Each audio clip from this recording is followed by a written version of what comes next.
Hello there, this is Debbie Johnson. I'm the former executive chef and owner of the Golden Chalice Restaurant and Gallery. I just love cooking in the kitchen though, and I hope you do too. I wrote a cookbook that includes gluten-free, low-glycemic, allergy-friendly, sugar-free, vegan-to-meat food, including desserts. And I'm going to make a real simple dessert for you today, and you'll get to see how easy it is and how delicious. So if you like rich, delicious food, here we go.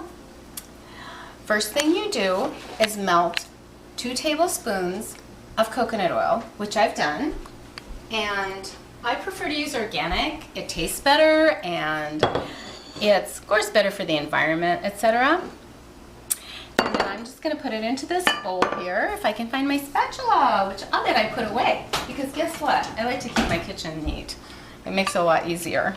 So I'm putting in the 2 tablespoons of coconut oil.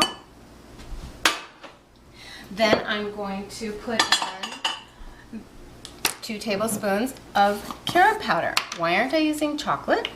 Well, carob powder is supposed to be so much better for you than chocolate. Chocolate has theobromine, which is an addictive substance, which is why people get addicted to chocolate.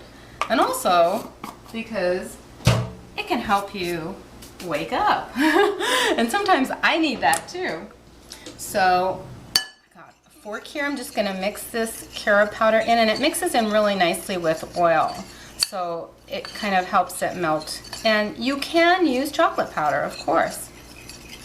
So the next thing is I've used a coffee grinder. So this is a dedicated coffee grinder. What that means is I just use it for things like herbs and spices and coconut for yummy desserts, carob coconut truffles. So this is about 3/4 of a cup, and you use a whole cup of coconut. And so what I did was I used unsweetened organic coconut, and I got it in a package at the health food store. And this can also be used as a coating, which makes you think it's like powdered sugar or something, and especially if you can't eat sugar, it really looks like a great treat, and it tastes that way too. But they say looks are part of it. And if I don't knock the whole kitchen apart, we'll do great. Okay, so this is the 1/4 cup. So I ground that up first. It makes it easier. You can do it all together, and if your grandma cooked like me, it works. Okay, so we're going to mix in the coconut, and now it may seem kind of squishy a little bit, but that's because, and like it won't roll into balls, which is what we're going to do later. But you see how it's starting to stiffen up, and the coconut oil was warm. Coconut oil, or you can use butter if you want, same thing, it will harden up, especially ghee or clarified butter. Now we're going to put in a teaspoon of pure vanilla extract. Supposedly, if you're gluten-free, you need flavoring. There are different camps about that. If you want, you can try it, but only if your doctor says so, of course. We're going to put in 1/2 teaspoon of stevia.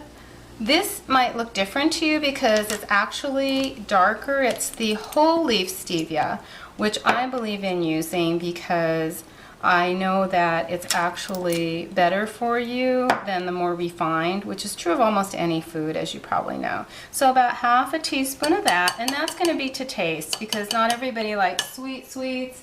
Some people like it sweeter. You just decide what works for you.